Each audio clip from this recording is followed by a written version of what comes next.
Friends வணக்கம். நான் இன்றைக்கி கோழி பொங்கல்லாம் செய்ய போகிறேன். இப்போ நான் 1 கிலோ சிக்கன் எடுத்து பார்த்திங்கன்னா வடிவாக க்ளீன் பண்ணி வச்சுக்கிறேன். இதோடு சேர்த்து நான் இப்போ மஞ்சளும் உப்பும் சேர்த்து மிக்ஸ் பண்ணி வைக்க போகிறேன். ஒரு அரை மணி நேரம் மிக்ஸ் பண்ணி வைக்க போகிறேன். பார்த்திங்கன்னா நான் அரை மணி நேரம் ஊற வச்சுட்டு இப்போ எடுத்து வச்சுக்கிறேன். சிகத்தை பச்சை அரிசி தான் எடுத்து வைக்கிறேன். அதாவது பொங்கல் அரிசி தான் எடுத்து வச்சுக்கிறேன். நீங்கள் கொத்தரிசியாக இருக்கலாம், இல்லாட்டி வெள்ளை அரிசி கூட, எந்த அரிசியில் கூட நாங்கள் செய்யலாம். ஆனால் உண்மையிலேயே சிகத்தை பச்சை அரிசியும் அதே மாதிரி கொத்தரிசியும் தான் பெஸ்ட்டாக இருக்கும். நான் இன்றைக்கி இதில் சிகத்தை பச்சை அரிசியில் தான் செய்கிறேன். இப்போ பார்த்தீங்கன்னா இது 2-3 விதமாக இந்த கோழி பொங்கல் செய்யலாம். நான் இன்றைக்கு இந்த மெதட்டில் தான் செய்கிறேன். அடுத்த வீடியோவில் நான் என்ன மாதிரி மெதட்டில் செய்கிறேன். இதை நான் இப்போ என்ன செய்ய போகிறேன், இந்த சட்டி சூடாயிட்டு நல்லெண்ணெய் தான் இதுக்கு பெஸ்ட்டாக இருக்கும்.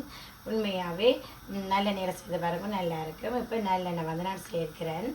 அதே மாதிரி கொஞ்சம் நான் தாளினி இப்போ நோமலாக இது நாங்கள் ஒரு ஃப்ளேவர் வரமான்னு சொல்லி நோமலாக இந்த கருவாய் இலக்காய் கிராம்பு சேர்க்க மாட்டினோம். இப்போ உங்களுக்கு விருப்பம்னு சொன்னால் நீங்கள் சேர்க்கலாம். நான் இந்த மெதட்டை செய்கிறபடியே நான் இப்போ கொஞ்சம் எடுத்து வச்சுக்கிறேன். பார்த்தீங்கன்னா கொஞ்சம் பெருஞ்சீரகம், சின்ன துண்டு கருவாய், ஒரு 2-3 ஏலக்காய், ஒரு 4 கிராம்பு எடுத்து வச்சுக்கிறேன். அதையும் போட்டுட்டு இப்போ நான் இதில் பெருசாக பெரிய வெங்காயமும் சின்ன வெங்காயம் தான் இருக்குது. உண்மையாகவே நல்லது. ஆனால் நான் 2மே சேர்க்கிறேன். இதில் பெரிய வெங்காயம் கொஞ்சம் சேர்த்துருக்கேன். அதே மாதிரி கொஞ்சம் சின்ன வெங்காயம் நான் சேர்க்கிறேன். கொஞ்சம் சின்ன வெங்காயம் வச்சுருக்கிறேன். பிறகு சேர்க்க போகிறேன். இதோட சேர்த்து நான் கொஞ்சம் உப்பு சேர்க்கிறேன்.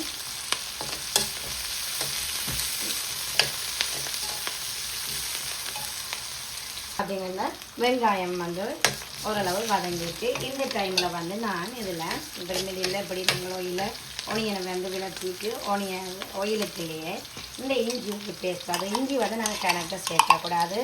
இதுக்கு உள்ளி நாங்கள் இப்படி எடுக்கணும். இஞ்சியும் உள்ளியும் நான் சேர்க்கிறேன். அதிகம் பச்சை வாசனை போகும் வரைக்கும் இப்படி மிக்ஸ் பண்ணி விடுவோம்.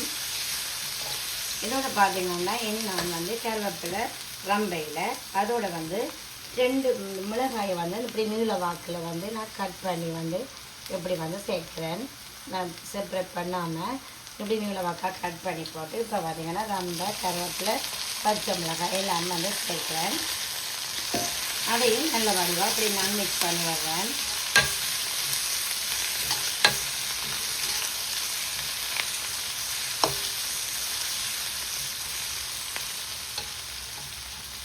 பார்த்தீங்கன்னா இது ஓரளவு வதங்கி வந்துட்டுது. இந்த டைமில் நான் ஒரு பெரிய தக்காளியை நான் எடுத்து சின்ன வெட்டி அதை சேர்க்கிறேன். இதுக்கு ஆப்ஷனல் தான். உங்களுக்கு விருப்பம் இல்லைன்னா நீங்கள் இதை ஸ்கிப் பண்ணலாம். இதுவும் நல்ல வடிவாக கொஞ்சம் வதங்கி வரட்டும். பார்த்தீங்கன்னா நல்ல வடிவாக வதங்கி வந்துட்டு இப்போ இந்த டைமில் நான் 2 மேசக்கரண்டி 2 எடுக்கலங்கிற உரைப்புக்கு ஏற்ற மாதிரி நாங்கள் சேர்க்கலாம். எடுத்துட்டு இப்போ அதையும் நல்ல வடிவாக மிக்ஸ் பண்ணிவிட்டு அதில் பச்சை வாசனை இல்லாமல் போன பிறகு நாங்கள் சிக்கன் அதுக்குள்ள சேர்ப்போம்.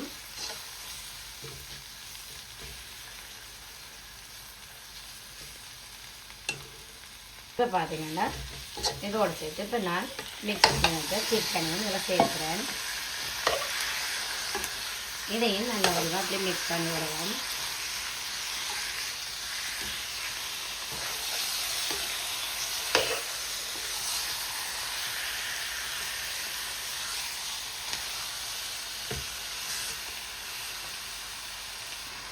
இப்போ பார்த்தீங்கன்னா இதோட நான் கொஞ்சம் தண்ணி சேர்க்கிறேன். ஏன்னா இது ஊர்கோழி அதை அனுப்பிச்சுனா நாங்கள் இது கொஞ்சம் அவிய விட்டுட்டு நாங்கள் இதோட அவிஞ்ச பிறகு ரைஸ் சேர்க்கணும். இது நோமல் வடியாக நான் இதோட ரைஸ் முதல்ல சேர்க்கிறேன்.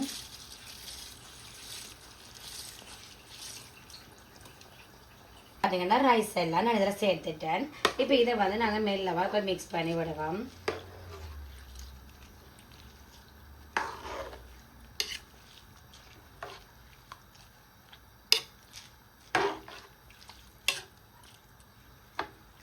இப்போ மிக்ஸ் பண்ணி விட்டுட்டு இதோட சேர்த்து இன்னொரு கொஞ்சம் வந்து தண்ணி சேர்க்கிறேன்.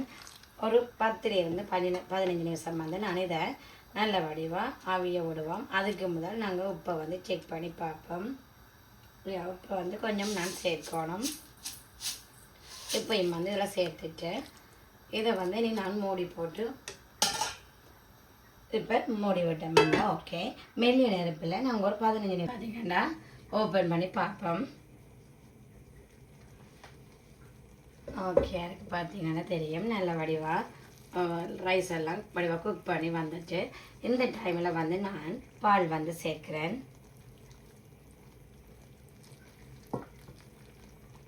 இதையும் நல்ல வடிவாக அப்படியே மிக்ஸ் பண்ணி எடுப்போம்.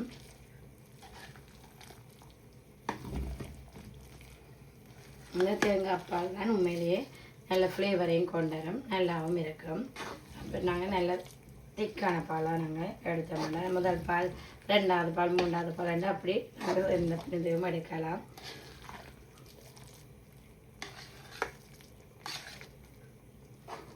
இப்போ இப்படியே நல்லபடியாக மிக்ஸ் பண்ணிட்டு பார்ப்போம். இப்போ பார்த்தீங்கன்னா எல்லாமே பர்ஃபெக்டாக இருக்குது. உரைப்பு, உப்பு எல்லாமே பர்ஃபெக்டாக இருக்குது. அதோடு சேர்த்து நான் சின்ன வெங்காயத்தையும் மேலால் இப்படி வந்து சேர்க்குறேன். அதுக்கும் அப்படி காடி பட்டுட்டு இருக்க நல்லா இருக்கும். அது ஒரு ஒனியன் வந்து நல்ல பிக்காக இருக்குது, அதான் அதை கட் பண்ணிவிட்டு அதை சேர்த்தனா அதே மாதிரி இப்படி மேலால் இப்படி நாங்கள் ஆட் பண்ணோம்னா ஓகே.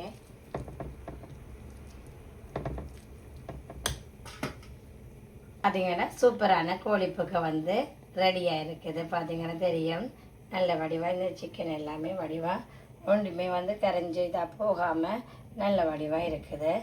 அதோட எல்லாமே ஓகே இருக்கு. இதையும் மெதட்லேயும் நீங்கள் ட்ரை பண்ணி பாருங்க. அடுத்த ஒரு மெதட்டும் வந்து நான் அடுத்தடுத்த வீடியோவில் வந்து அப்லோட் பண்ணுவேன். இப்போ இதை வந்து ஒரு பிளேட்டில் வந்து சேஞ்ச் பண்ணிவிட்டு பார்ப்போம்.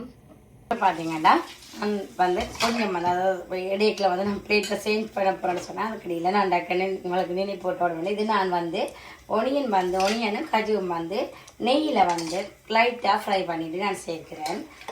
அதுவும் வந்து ஆப்ஷனல் தான், உங்களுக்கு விருப்பம் மனசில் நீங்கள் சேர்க்கலாம், இல்லைன்னா ஸ்கிப் பண்ணலாம். அப்படி இன்றைக்கி உண்மையாகவே நல்ல டேஸ்ட்டாகவும் இருக்கும், நல்லாவும் இருக்கும், பார்க்கே நல்லா இருக்கும், அதே மாதிரி டேஸ்ட்டும் நல்லா இருக்கும். இப்போ வந்து பிளேட்டில் சேஞ்ச் பண்ணிவிட்டு பார்ப்போம். இப்போ பார்த்தீங்கன்னா சூப்பரான கோழி பொங்கல் வந்து ரெடியாக இருக்குது. பார்த்தீங்கன்னா தெரியும். இதே மெதட்டில் நீங்களும் ட்ரை பண்ணி பாருங்க. நார்மலாகவே எல்லாருமே செய்வீங்க, ஆனால் வந்து நான் பிகினர்ஸுக்காக வேண்டி தான் சொல்கிறேன். இதே மாதிரி ட்ரை பண்ணாமல் இருந்தாலும் ட்ரை பண்ணி பாருங்க. இது வந்து கஜுவும் வந்து நான் வெங்காயம் வந்து செய்தது வந்து ஆப்ஷனல் தான். இது உங்களுக்கு விருப்பம் இல்லைன்னா நீங்கள் ஸ்கிப் பண்ணலாம். என்ன ஒரு மெதட்டில் வந்து நான் இன்றைக்கி வந்து சேர்த்த பச்சை அரிசி தான் செய்தேன். நான் என்ன ஒரு மெதட்டில் வந்து நான் என்ன ஒரு இதுவும் அப்லோட் பண்ணுறேன். நெக்ஸ்ட் வீக் வந்து திருப்பி என்ன ஒரு வீடியோக்களில் அதே மாதிரி வந்து என்னுடைய வீடியோ வந்து உங்களுடைய நேரத்தை ஒதுக்கி பார்த்துட்டு இருக்கிற எல்லா உறவுகளுக்குமே தேங்க்யூ ஸோ மச். அதே மாதிரி முதல்ல சரி இப்போ சரி என்னுடைய வீடியோவை பார்த்து சப்ஸ்கிரைப் பண்ணின எல்லா உறவுகளுக்குமே தேங்க்யூ ஸோ மச். உண்மையிலேயே மனசார சொல்கிறேன். Thank you so much. அதே மாதிரி லைக் பண்ணுங்க, கமெண்ட் பண்ணுங்க, சப்ஸ்கிரைப் பண்ணுங்க. எந்த வீடியோ வந்து உங்களுக்கு பிடிச்சிருச்சுன்னா ஃப்ரெண்ட்ஸ் அண்ட் ஃபேமிலியோடையும் ஷேர் பண்ணுங்க. அது வந்து எனக்கு ஒரு மோட்டிவேஷனாக இருக்கும். நான் மேற்கொண்டு வந்து வீடியோக்கள் வந்து கண்டினியூ பண்ணக்கூடிய மாதிரி இருக்கும். அதே மாதிரி திரும்ப சொல்ல இந்த வீடியோ பார்த்துருக்க எல்லா உறவுகளுக்குமே தேங்க்யூ ஸோ மச். அடுத்து ஒரு நல்ல வீடியோவில் சந்திக்கிறேன். தேங்க்யூ, பாய்.